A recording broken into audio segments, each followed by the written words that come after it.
చుచు ఓడు అనే ప్రసాదంను మట్టి కుండలతోనే నివేదన చేస్తూ ఆరాధిస్తున్నారు. పూర్వకాలంలో కాంచీపురంలో ఒక దేవదత్తుడనే ఒక బ్రాహ్మణుడుండేవాడు. అతడు వేదాంగ పారంగతుడు. అతని భార్య మాలిని. వారిద్దరూ అతిథుల్ని అభ్యాగతుల్ని ఆదరిస్తూ గృహస్థ ధర్మాన్ని పాటిస్తుండేవారు. వారికి శ్రీ వెంకటేశ్వర స్వామి ఇలవేలుపు. ఒకనాడు వారింటికి కాశీయాత్ర చేసి వచ్చిన ఒక బ్రాహ్మణోత్తముడు వచ్చాడు. ఆ దేవదత్త దంపతులు ఆయనను సాక్షాత్తు వెంకటేశ్వర స్వామిగా భావించి అతిథి మర్యాదలు చేశారు. భోజనానంతరం ఆ బ్రాహ్మణుడు వారి జాతకాలు పరిశీలించి చూసి, జాతకం ప్రకారంగా దేవదత్తునికి శనిదోషం వల్ల అపమృత్యువు కలిగే సూచనలు కనపడుతున్నాయని, ఆ అపమృత్యు దోష పరిహారం కోసం సప్త శనివార వ్రతం చేసి అటు శనైశ్చరుణ్ణి ఇటు శ్రీ వెంకటేశ్వర స్వామిని భక్తిగా ఆరాధించవలసిందని చెప్పాడు.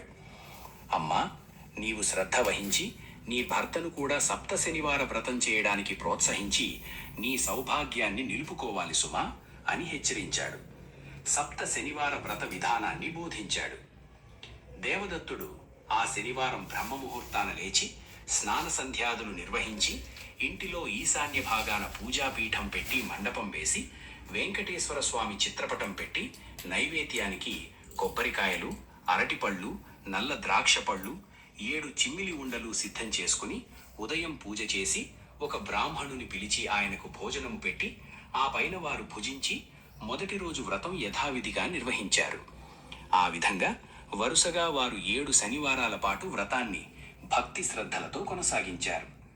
7వ శనివారం వ్రత పరిసమాప్తి చేసి భోజనం చేసి కొంతసేపు శ్రీ వెంకటేశ్వర స్వామి మహిమలు స్మరించుకుంటూ నిద్రించారు. ఆ దంపతుల భక్తి శ్రద్ధలకు, పూజా విశేషాలకు ప్రసన్నుడై శ్రీ వెంకటేశ్వర స్వామి మాలినీదేవికి స్వప్నంలో సాక్షాత్కరించి, ఓ పరమసాధ్వి, మీ దంపతులిద్దరూ శ్రద్ధాభక్తులతో చేసిన సప్త శనివార వ్రతానికి నాకు చాలా సంతృప్తి కలిగింది. ఆ వ్రత ప్రభావం వల్ల నీ భర్తకు శనైశ్చర దోషం, అపమృత్యు భయం కూడా తొలగిపోయాయి. అతనికి రాబోయే జన్మలోని ఆయుర్దాయాన్ని ఈ జన్మలోనికి తీసుకువచ్చి ఇతన్ని పూర్ణాయుర్దాయం కలవాణ్ణి చేశాను. మీరిద్దరూ సుఖశాంతులతో ఆనందంగా 100 ఏళ్లు జీవించి ధర్మార్థ కామమోక్షాలనే 4 పురుషార్థాలు సాధించుకుంటూ మీ మానవ జన్మను సార్థకం చేసుకోండి అని దీవించి అదృశ్యుడైనాడు. వెంటనే ఆమె లేచి భర్తను లేపి తన స్వప్న వృత్తాంతాన్ని వినిపించింది. ఆయన కూడా సంతోషించి భార్యను అభినందించాడు. ఒక శుభముహూర్తాన ఆ దంపతులిద్దరూ శ్రీ వెంకటేశ్వర స్వామి దర్శనార్థమై తిరుపతి కొండకు వెళ్లి మొక్కులు తీర్చుకొని ఆ స్వామిని మనసారా నుతించి ప్రసాదం స్వీకరించి తిరిగి వచ్చారు.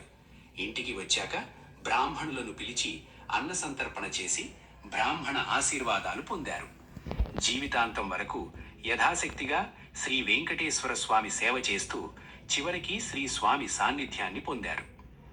కలవు శ్రీ వెంకటనాయక అని పెద్దల సూక్తి.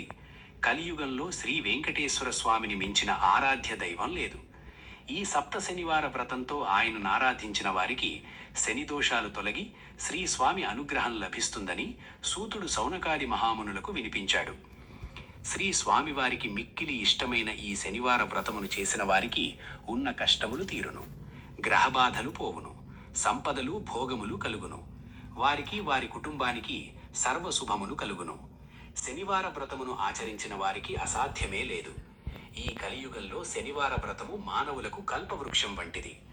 శనివార వ్రతమును చేసి స్వామివారిని అర్చించి స్తుతించి